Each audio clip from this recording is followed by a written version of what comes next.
Thanks for being with us for this Riz Extra. We're speaking with former Congresswoman Cynthia McKinney from Georgia here in the USA, also a Green Party presidential candidate. Congresswoman, good to have you. This night, I wonder, I guess I've got to ask what you feel Americans think about the two-party system and how much prospect there really is for a third party in the US. I think the American people generally understand that we have a flawed political system. But I don't think that they are particularly aware of the way in which these flaws play out to the detriment of the values that they even hold. And of course, one of those flaws is the two-party paradigm that is pushed by the two political parties that are corporately based, as well as the corporate press that bolsters those two corporate political parties. So we have our work cut out for us to explain to the American people just why it is that they have certain values that they would like to see in public policy, and it doesn't happen because basically we've got two political parties that don't respect the values that are held by the public at large. How much does it frustrate you or anger you as a third-party candidate that the third parties are largely left out of the political narrative? There's virtually no media exposure. I think people are becoming more and more aware of the fact that they are being shortchanged and are willing to participate in a different way, or at least that's what we're asking people to do. Traditionally, as you probably are aware, the participation rate for people in this country has been pretty low, in fact, abysmally low, and especially when compared with that of other countries.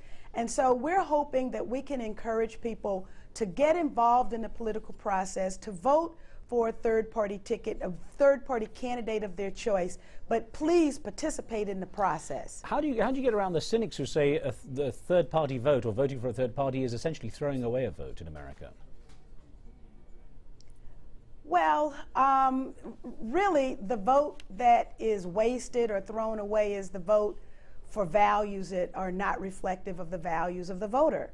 And we can see that on issues of peace, social justice, ecological wisdom, and election integrity, which are the four pillars of the Green Party. When people vote for the Democratic Party, the Republican Party, they're not voting for peace. When they vote for either of those two parties, they're not voting for social justice. When they vote for either of those two parties, it's clear that we're in the midst of climatic change, and they're not voting for ecological wisdom. And certainly with the track record of the last two presidential elections, they're not voting for election integrity. But a vote for the Green Party, for example, is a vote for all of those values, and those values have been written down by the Green Party in their platform. Now, of course, America's always been a champion for capitalism, and yet Federal Reserve Chairman Ben Bernanke came out saying today there'll be more government spending to help rescue the U.S. economy. What has this done for the U.S. model of capitalism? I think it's pretty clear that the U.S. model of capitalism is pretty derelict. And at this point, it's time for the great economic thinkers of this country to come together and put a new set of proposals forward. In fact, one of the proposals that we have put forward, and it's available for your audience at runcynthiarun.org, is our platform, which says that we ought to establish a national banking system that provides credit for the critical needs that confront our country, like, for example, infrastructure investment, greening of the environment, manufacturing that green technology so it can be deployed throughout our country, for just a few of the things. And then, of course, the Federal Reserve isn't even federal. So the Federal Reserve ought to become the national preserve of the people of this country, owned by the people of this country and not private bankers. You made history by being the first African-American woman to represent Georgia in the House of Representatives, and of course Barack Obama could become the first African-American president of the country. Now, if that's the case, how do you think that will redefine the position of African-Americans in America itself and how America stands on the international scale? Every year on Dr. Martin Luther King Jr.'s birthday, a series of reports is published that that explain the state of Black America, from the National Urban League to United for a Fair Economy. And basically, the situation, the economic situation, the social justice situation, the health situation with respect to disparities between blacks in this country and whites in this country is pretty much spelled out in these various studies and reports.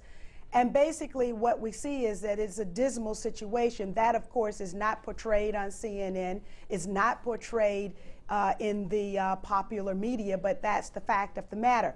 For example, with respect to home ownership, something as simple as home ownership, before the foreclosure crisis and the bailout that resulted from the housing crisis, the racial disparity to close the homeownership gap without a public policy intervention would take over 1,600 years. And of course, because of the discriminatory practices within the banking industry and the predatory lending, we call it, now that is increased to over 5,000 years. There's a 581 wealth income gap.